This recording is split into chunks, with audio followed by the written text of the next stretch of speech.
Yes, guys, how you doing? Welcome back to the Spurs Talk Show. I'm Sean Butler. Bugsy Malone's over there. This is your second video of the day, and it is a good one. It's an interesting one. Tottenham takeover stuff. This, guys, is a bit of a kind of weave again. We have to bring in a few different stories here to make it make sense for you.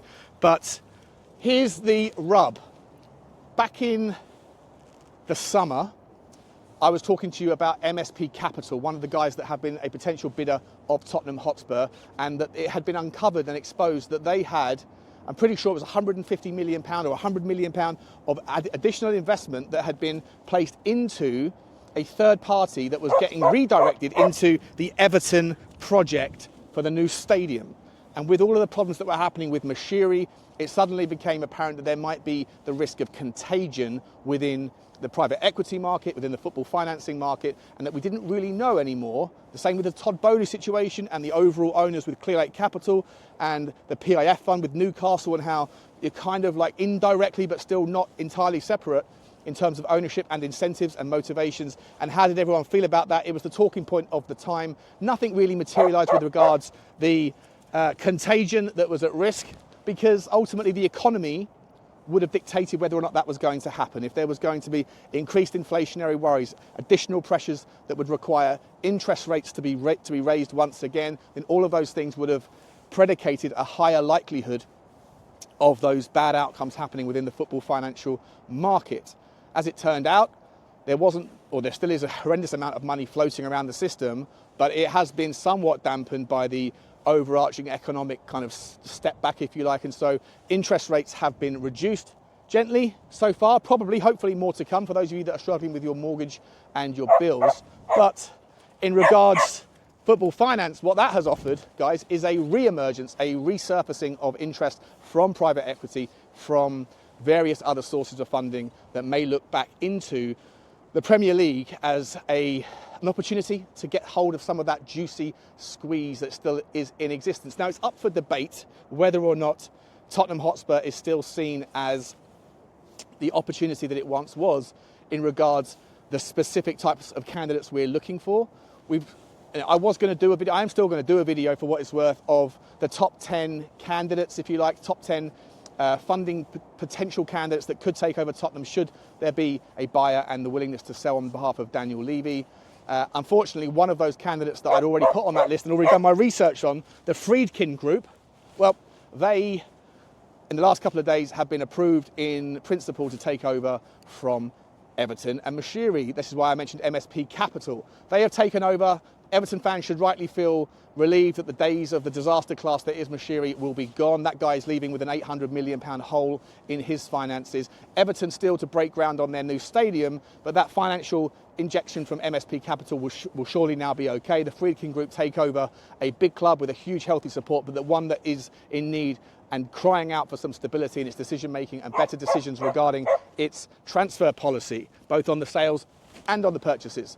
You know, for those of you who think that I am, again, a Daniel Levy lover who will always poo-poo any criticism or anything else, you absolutely misread me and misunderstand my style in every single way. I'm 100% not. On this channel, we look to investigate both sides of the coin, and I'm very much on board with a new owner, but it's worth remembering that just like investments in life, things can go up and down, and therefore it's not always an easy answer as such as anyone but him will do, because you could end up with a Moshiri, you could end up with a Sir Jim Ratcliffe, who hasn't really hit the ground running in terms of fan popularity, and you could end up with any number of other tricky components, but that doesn't mean that you will not end up with the guy that you want, the guy that can somehow figure out a way to manipulate the finances to give you the transfer budgets and also delegate responsibility to better people in terms of footballing decisions to take their hand off the prize. And this is where we're going to move now into people that might actually be able to offer that. Now, we're going to leave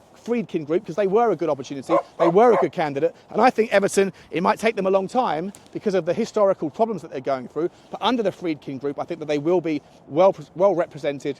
They'll have some logical decisions. They will have to make some cost cuttings and some efficiencies, but they will be stable, and hopefully they can move forward and get back to the sort of club that they have been over the last 25 years at least, and God knows how long before, when they were winning trophies and finding success.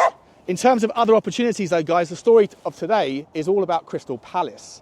Now, this is an interesting one. Crystal Palace is a story of progress, sort of gentle trajectory, nice steady increase. The fans over there are pretty happy. There is, however, in the boardroom, a bit of a too many Chiefs, not enough Indians conversation happening. You have powerful figures that are not necessarily working together in that consortium, and they all want a slice of the pie, but ultimately the slice is not juicy enough for them. John Textor, owner of Eagle Holdings, who is 45% owner of Crystal Palace, also majority owner of Lyon and Molenbeek in Belgium, and also Botafogo in Brazil. Now, if you do check out Sean Butler TV, the second channel where I would usually be talking about football finance related content, broadly speaking, you'll find a video over there. I'll see if I can put it up here somewhere, where I do a bit of research into the re-emergence of multi-club ownership in the Brazilian market and look at Botafogo specifically and John Textor. And you'll see in that video, he's very well thought of over there. He's incredibly loved. There's always a bit of samba music playing in his name because of the transformation that his strategies, his investment, his coming into town like the kind of shining knight that he was, to save them from the financial situation that they were in, to inject some healthy capital and to make them competitive with the other guys in that market. And Brazil is not just a one multi-club ownership story town when it comes to football. There's several other teams in that division now that are owned by multi-club ownership. Private equity has moved in that direction, and it's also coming back. As I said, the interest rates are dropping. The economy, whilst it struggles for all of us, offers outcomes, symptoms, if you like, that will present opportunities for people with money, and private equity is looking again. And Eagle Holdings and John Textor is happy to stay at Crystal Palace. He wants to buy the whole thing, or he will sell the whole thing and move to another Premier League club where he can buy the whole thing. He wants his cake and eat it. He wants the whole shebang. And he's worth, I think he's worth 2.4 billion. I could be wrong about that. I think he's worth 2.4 billion personally. Obviously, his Eagle Holdings has got slices and all these different pies.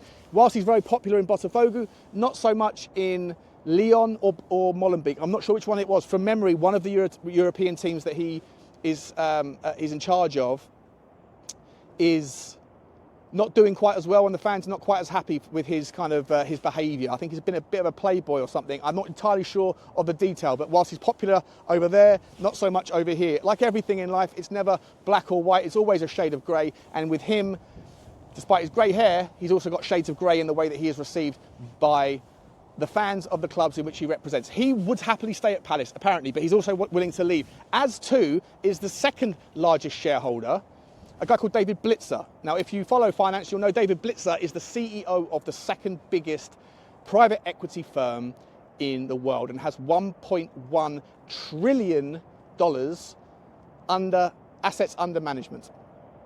An unbelievable amount of money to move around.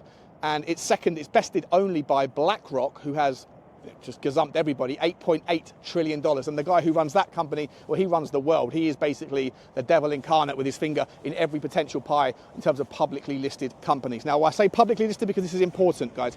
IPOs. Eagle Holdings wants to do an IPO, or did do an IPO.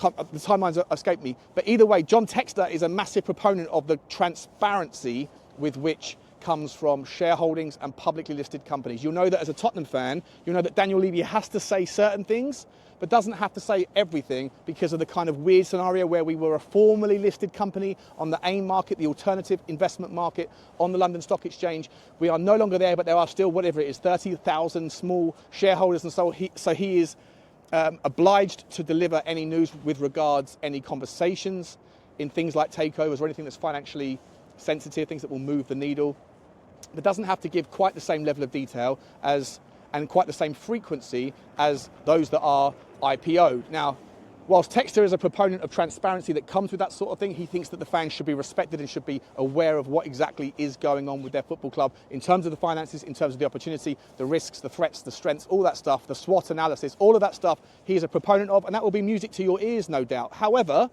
there's also examples of IPOs and shareholded and stock market listed companies that the fans don't see any of that kind of generosity with regards attention to detail and transparency, and all they see really is greed in the form of dividends, which is obviously one of the drawbacks that usually comes from IPOs and stock market listed companies, the need for directors to get their payments, and they'll do it in the form of dividends, which, as much as you guys may hate Daniel Levy, some of you may just want him gone, some of you may appreciate him more than others. Either way, one of the things that you can't throw in his direction is dividend greed. You can maybe make the argument that his salary is high comparable to other chairmen, but in terms of is it comparable versus other people of the same market cap in the stock market, the answer is no. There's plenty of, in fact, the average FTSE 100 company, of which Tottenham would sit on their valuation, has a take home of 4.4 million outside of stock sales. Obviously Daniel Levy's is about 2.2 on average over the last 25 years. So he's kind of in line, if anything, underpaying himself relative to what he could do if he was doing the similar job at a different company at the similar size business on the FTSE 100. Either way, TEXTOR, if he was to come in and do the IPO, do the thing via a stock market, would do something in regards dividend payments, and that might irritate you as well, so keep your finger out for that one. It doesn't have to be TEXTOR though. TEXTOR's one option. If he doesn't get Crystal Palace, he would like to take over somewhere else. He hasn't just apparently expressed an interest in Tottenham, he's also looking lower end of the market towards teams like Watford, towards teams like Sheffield United, I believe, and towards teams that are even further down the market. So in terms of what is his risk reward, what is his appetite for the opportunity, well, as I say, guys, it's difficult to find people that are going to be able to pay the 4 or 5 billion, whatever it is that Daniel Levy's going to want for Tottenham Hotspur, especially when most of the low-hanging fruit has been taken. Right, there isn't a stadium to rebuild, there isn't a training ground to rebuild, there isn't the infrastructure, the gentrification, all of those things that Newcastle's owners might be looking at Newcastle to do, that Manchester City's owners certainly took on at Manchester City with the Etihad. Daniel Levy's kind of done all of that. There really isn't that much left. What I would say, if you're looking for opportunities in terms of value adding, you're probably looking for someone who could offer some multi-club ownership method and model. And obviously TEXTOR is an example of that, as too are a bunch of others that we'll go through, MSP Capital. There's a bunch of others we can talk about as well in the future. And there's some value there because, you know, it is obviously a difficult challenge. It's a difficult, it's a difficult circle to square. How do you move from a one-club model to a successful multi-club model? And most of the examples, most of the stories of multi-club models fail at the second attempt. When you bring out the second club, there's not that experience of how to the template of how to plug in another club where you can easily get through the complications and iron out the creases, but then also yield the benefits of the shared learnings and the ability to utilise access to those markets and the youth systems and the transference of players, all of those things that are absolutely valuable on paper, just difficult to nurture if you don't have experience with it. And most of the teams that try it have failed at the first attempt at bringing in a second club. The teams that get to the third club and the fourth club, it usually becomes easier and easier and easier, although there's more and more things to concern yourselves with, like the branding, the localised fans, how happy are they to play pecking order, feeder club kind of politics towards clubs in other countries that may be seen as bigger with more opportunity. It's a complex beast, and it's not for the faint-hearted. Now, obviously, Daniel Levy does have experience in that regard, so does the whole ENIC crew. Remember, we were the first guys, our owners were the first guys to break ground on that entire concept. Or not the first, maybe the second, but they were back in the 90s. That was our thing. We were the fifth club in their system. We already had Vicenza and Slavia Prague and Rangers and whoever else. It was because of the rules that were then changed, and the line, we didn't cross the line crossed us with regards to that, and we were forced to sell up. And how much value could we have now had we been allowed to continue in that vein? Obviously, other chairmen, other owners, previous directors of those clubs that are no longer part of the ENIC brand have different things to say in regards to their experience working with ENIC. But in terms of the concept of multi-club ownership, it's difficult to move from the first to the second. But if anyone can do it, then Daniel Levy and ENIC know how to. And if we don't find a sale, if we don't find a buyer, if they don't move on, then that might inevitably be the path that we get back into. And as I say, it frustrates the life out of me when you see teams like Red Bull Leipzig and Red Bull Salzburg, that because they have a Chinese wall and two different management structures, they are, despite having the same owner, they are considered to be separate entities, and therefore no conflicts of interest are found. In reality, of course, there are. It's obvious. It doesn't have to be a rocket scientist to figure that out, that when you look into it and you see that there's no two clubs in European history that have got a higher frequency of transference between the two clubs, then Salzburg and Leipzig, the idea that there is no conflict is madness. Now, obviously, that is, however, the idea of multi-club ownership, a concern if you're looking in other directions as a Tottenham fan. We could look at the TEXTOR bid, the Eagle Holdings. I just don't think that he would necessarily have the appetite to take on a bigger bite as Tottenham Hotspur presents,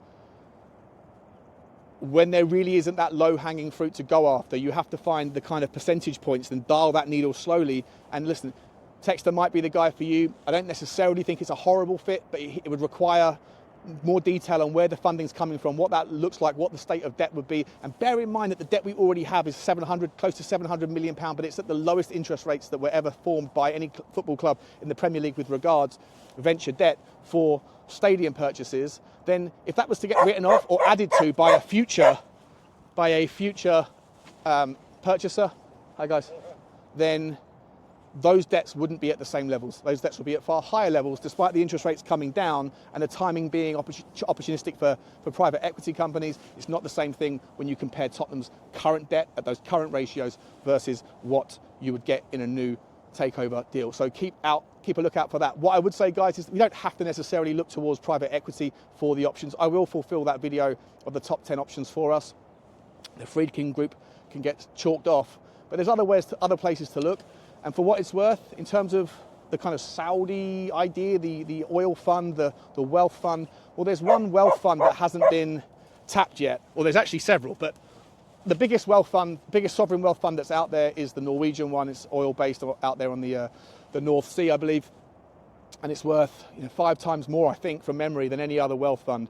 But they haven't expressed any interest in getting into football, and we don't know too much about what that looks like. So I'd be very surprised. But number 2 on the list is very interesting, and that is, of course, Kuwait.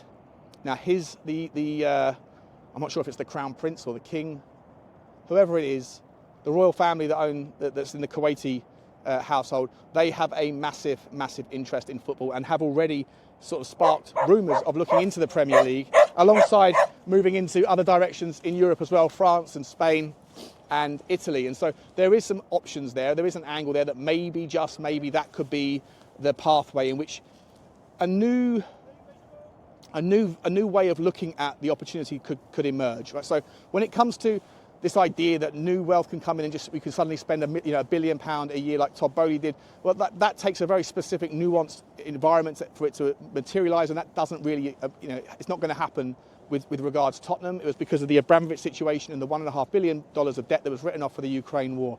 With regards to Kuwait, though, what you could see if there was a kind of reckless disregard towards money that has been shown by people that come from similar parts of the world as they do, you could see a scenario where Tottenham were bought out and the debt was written off, and then in so doing, what you would provide yourself with is the opportunity for the Saudis to be able to, for the Kuwaitis to be able to utilise the £30 million per year of additional debt that they're allowed to tap into. In fact, I think it's 50 million for new owners, and also the fact that Tottenham don't have to pay off the interest and or the repayments of the debt that would currently be being paid, which I think is about 25 to 30 million pounds from memory. And so what you can have there is, above and beyond the revenues that the club already generates towards your budgets, you could then have that additional money from the utilisation of a no debt principle that can take advantage of the rules and do things that at the moment Newcastle United aren't really capable of doing to the same extent. And that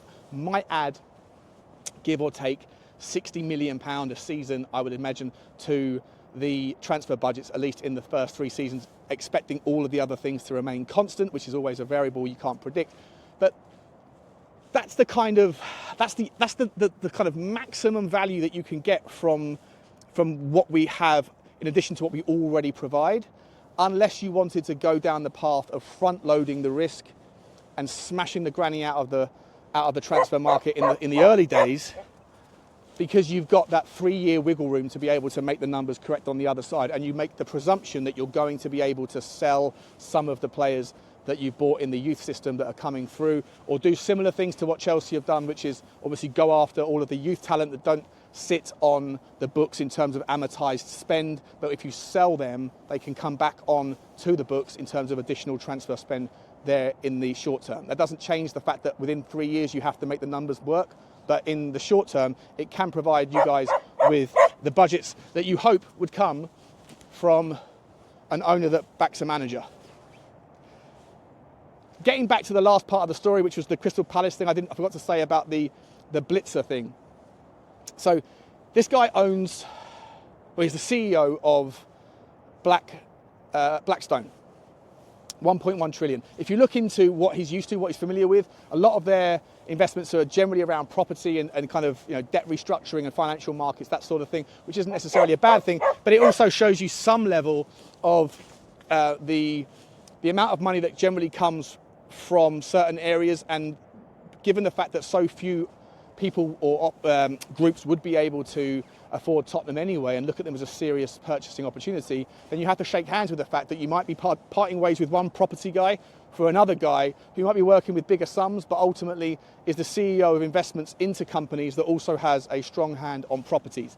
And so you might go from one risk-averse guy to another because nothing's safe as houses. That's not to say that David Blitzer doesn't have access to a hell of a lot of companies via his overall investment basket that can offer additional value in the world of things like tech, data science. One of the massive mistakes that Daniel Levy is guilty of is letting the company, the club, sleep on the merits of what Brighton have achieved with Star Lizard and Tony Bloom, and what Brentford have achieved with Matthew Blenheim and their version of Star Lizard. Remember, Blenheim and Bloom were mates, and they fell out and they went separate ways, and they set up their own competitive companies, and one bought Brighton, one bought Brentford. It's a really interesting little dynamic those two have got there. And we need our own version of it, because the obvious low-hanging fruit, we've got the great shiny house, we've got the great training ground. It's a brilliant looking effort in terms of what we can provide on paper, but you have to examine other clubs that have nothing like the resources that we do and see how competitive they have become despite the absence of those opportunities from the stadium. And you figure out, well, how is it that Bournemouth do the things that they're doing? How is it that Fulham do the things that they're doing? And it's through efficiencies, it's through better transfer strategies, it's through better nurturing, and it's through a better approach to how you view your player assets, whether they are here today, gone tomorrow, whether they are here forever and you want to get as much juice as you can and only let them go if they force a move, or if they are on the decline or running out of time on their contracts. And all of that stuff, to me, is where you want to focus your anguish at Daniel Levy and his hiring and firing. I don't think he's responsible for the purchases of the players. I think he's responsible for the hiring of the people that recommend those purchases.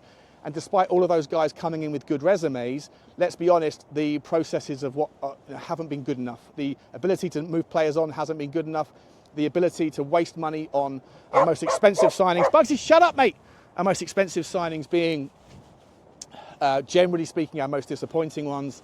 And the lack of utilisation of that youth system, yet it might be coming to fruition now, but all of those things are massive areas for growth, and a lot of that becomes a lot easier if you get into the data science world and just follow the blueprint and the template that's been found by Brentford and Brighton. And Tottenham have yet to do that. There was an intimation to do that that was stated last year. We haven't heard anything more about it. If you were to go and get a guy like Blitzer in, well, he is someone that knows everything about every single company that's on the stock market and every single thing about every private company that's out there. That's his job, to be able to figure out what is going on, where the good is and where the bad is and where the value is. And one of the areas where he might see Tottenham as still opportunistic, outside of the low-hanging fruit of potential multi-club ownership in the future, outside of the low-hanging fruit of potential Premier League broadcast revenue that would come from a Netflix for sports, he also will have his finger on the pulse with regards to tech companies and an investment into a fledgling one or a more established one that could have its own arm that could be focused around sports data and the science behind it, and be able to use that would be far easier to be set up from a guy that already has the in with every single publicly listed company in the American stock market, and a hell of a lot of those in Europe too. It's an interesting one, guys. And the one last thing I'll say about Blitzer is, whilst he is in the 18% ownership bucket of, alongside a guy called Harris at Crystal Palace, those guys also want to take over or move and find another. So there's that kind of conflict in the boardroom at Crystal Palace where they all want control, and if they can't get it here, they'll get it somewhere else. So they obviously see long-term value still in the Premier League, especially in a world where the interest rates make the financing more palatable. The one thing you'll get with a guy like Blitzer, it's a par for the course. It has to be with a guy who has that much money and that many investments in that many different industries and different pies. He is not somebody who is going to be afraid of delegation. He is not somebody who is going to want to have a micromanagement vibe. And if that is something that annoys you about Daniel Levy, and it has been something that's annoyed me, then that is something that you won't get with a David Blitzer. You might get it more so with a John Textor. You would have had it less so with a Friedkin group. But you know what? There's 3 or 4 other teams that we're going to, other groups we'll talk about, guys. Apollo is one of them. Advent Capital is another. I'm going to put together a video for you very shortly around all of those things, and also look at the Kuwaiti situation, QSI as well. 25% is all they could buy if they went into Tottenham. How does that look? Are they still going to want to come into the Premier League? Are they ever going to get rid of their Paris situation? How do you feel about Textor? How do you feel about anybody that's currently involved in Palace? What do you think of the ownership at Palace? What do you see as an outsider looking in? Are you comfortable with someone coming in who already has a multi-club ownership that's problematic in some areas but successful in others?